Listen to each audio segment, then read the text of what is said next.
ꯃꯁꯤꯗ ꯑꯩꯈꯣꯏ ꯃꯌꯥꯝꯅ ꯌꯥꯝ ꯇꯣꯏꯅ ꯍꯥꯏꯕꯤꯕ ꯀꯣꯏꯅ ꯄꯥꯏꯕꯤ ꯆꯦꯛꯂꯥ ꯇꯧꯕꯗꯣ ꯃꯥꯒꯤ ꯑꯩꯈꯣꯏꯒꯤ ꯀꯣꯔꯠꯁ ꯔꯤꯗꯝ ꯄ꯭ꯂꯁ ꯃꯥꯒꯤ ꯂꯤꯠ ꯅꯣꯠꯁ ꯍꯥꯏꯇꯥꯔꯦ ꯑꯗꯨ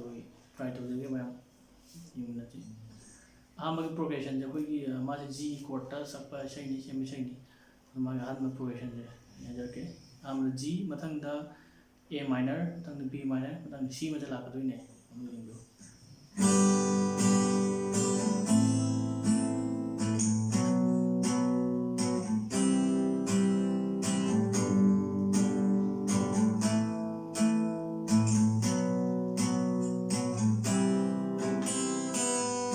ꯆꯥꯝꯍꯧꯔ ꯅꯪꯒꯤ ꯅꯊꯧꯗ ꯉꯥꯎꯍꯜꯂꯦ ꯆꯝꯂꯕꯤ ꯅꯪꯒꯤ ꯅꯊꯧꯗ ꯉꯥꯎꯍꯜꯂꯦ ꯍꯥꯏꯅ ꯂꯥꯛꯀꯗꯣꯏꯅꯦꯕꯀꯣ ꯑꯗꯣ ꯑꯍꯥꯟꯕꯁꯦ ꯑꯩꯈꯣꯏꯒꯤ ꯖꯤ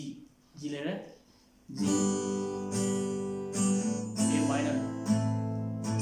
ꯕꯤ ꯃꯥꯏꯅꯔ ꯂꯩꯔꯦ ꯁꯤꯅ ꯑꯍꯥꯟꯕ ꯑꯩꯈꯣꯏꯒꯤ ꯃꯥꯒꯤ ꯏꯟꯇ꯭ꯔꯣ ꯀꯣꯔꯠꯁꯀꯤ ꯄ꯭ꯔꯣꯒ꯭रेꯁꯟꯗꯨꯅꯤ ꯑꯗꯨꯒ ꯑꯩꯈꯣꯏꯅ ꯂꯤꯠ ꯅꯣꯠ ꯑꯣꯏꯅ ꯈꯣꯡꯒꯦ ꯍꯥꯏꯇꯥꯔꯒꯗꯤ ꯁꯤꯒꯤ ꯊꯔꯠ ꯁ꯭ꯇ꯭ꯔꯤꯡ ꯍꯥꯏꯗꯤ ꯖꯤ ꯁ꯭ꯇ꯭ꯔꯤꯡꯁꯦ ꯁꯤꯒꯤ ꯀꯩꯅꯣ ꯁꯦꯀꯦꯟ ꯐ꯭ꯔꯦꯠ ꯍꯥꯏꯇꯥꯔꯦ ꯁꯦꯀꯦꯟ ꯐ꯭ꯔꯦꯠꯁꯤꯗꯒꯤ ꯅꯝꯃꯒ ꯑꯩꯈꯣꯏꯒꯤ ꯐꯣꯔꯠ ꯐ꯭ꯔꯦꯠ ꯐꯥꯎꯕ ꯁ꯭ꯂꯥꯏꯗꯤꯡ ꯇꯧꯕ ꯍꯧꯒꯗꯕꯅꯤꯀꯣ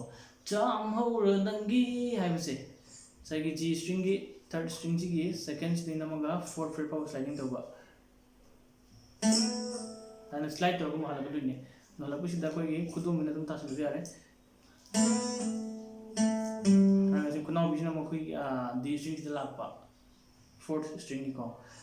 ꯑꯍꯥꯟꯕꯗ ꯖꯤ ꯁ꯭ꯇ꯭ꯔꯤꯡꯁꯤꯗꯒꯤ ꯁꯦꯀꯦꯟꯗꯒꯤ ꯆꯤꯡꯉꯒ ꯐꯣꯔꯠ ꯐꯥꯎ ꯆꯤꯡꯉꯒ ꯈꯨꯅꯥꯎꯕꯤꯁꯤꯅ ꯁꯤꯒꯤ ꯗꯤ ꯁ꯭ꯇ꯭ꯔꯤꯡꯁꯤꯗ ꯑꯃꯨꯛ ꯇꯥꯔꯦ ꯑꯗꯨ ꯃꯊꯪꯗ ꯑꯃꯨꯛ ꯍꯥꯏꯔꯒ ꯁꯤꯒꯤ ꯗꯤ ꯁ꯭ꯇ꯭ꯔꯤꯡꯁꯦ ꯐꯣꯔꯠ ꯁ꯭ꯇ꯭ꯔꯤꯡꯁꯤꯒꯤ ꯁꯦꯀꯦꯟ ꯐ꯭ꯔꯦꯠꯇꯒꯤꯅ ꯐꯤꯐ ꯐ꯭ꯔꯦꯠ ꯐꯥꯎ ꯆꯠꯀꯗꯣꯏꯕ ꯇꯦꯡ ꯇꯦꯡ ꯇꯦꯡ ꯅꯇꯧꯗ ꯍꯥꯏꯔ ꯃꯇꯨꯡꯁꯤꯗ ꯑꯃꯨꯛ ꯈꯨꯅꯥꯎꯕꯤꯁꯦ ꯐꯤꯐ ꯐ꯭ꯔꯦꯠꯁꯤꯗꯒꯤꯅ ꯁꯚꯦꯟ ꯐꯥꯎꯕ ꯁ꯭ꯂꯥꯏด์ꯇꯧꯗꯣꯏꯕ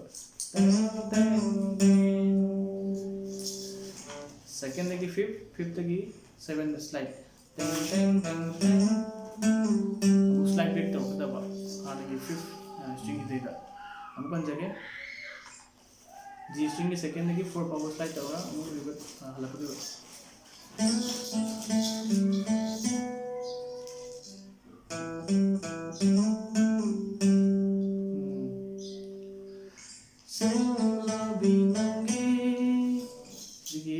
सेकेंड इधर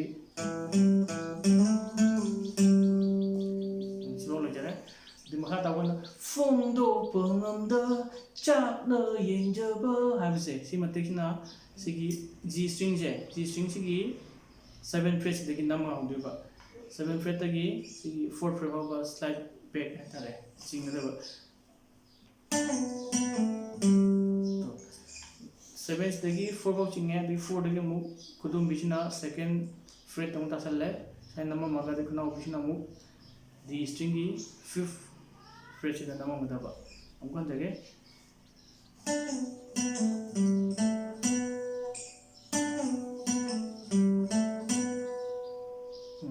दी स्ट्रिंग की सेकंड दगी मु 5th फ्रेट होगा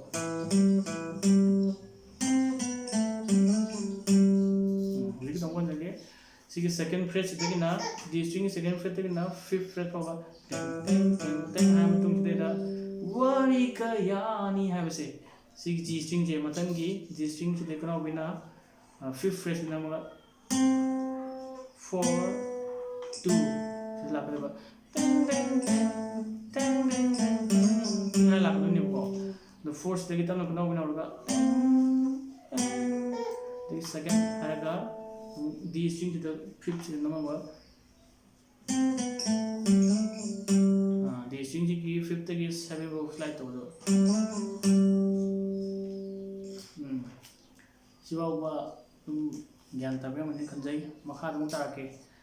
जो मखा लापी जे कोई न पाबी चेला इखौ लांगबद निं सिंबिरु हाबसे सिनेबो लिट नोटिस द कोबो हाजिरके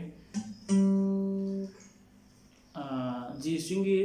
4th फ्रेट दगी होरनी दुगा 4th दगी सेकंड बाउ लावगा कोई न पाबी हाइबसे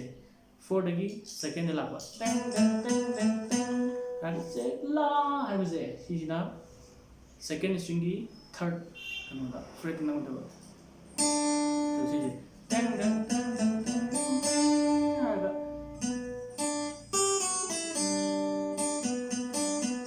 हाइजुनेबा अदो सिदगी जी स्ट्रिंग से फोर्थ तक सेकंड ला में टेंग टेंग सिगी थर्ड फ्रेज से ले रहा बी स्ट्रिंग की फोर्थ से फोर्थ दुगा बी स्ट्रिंग की थर्ड आगा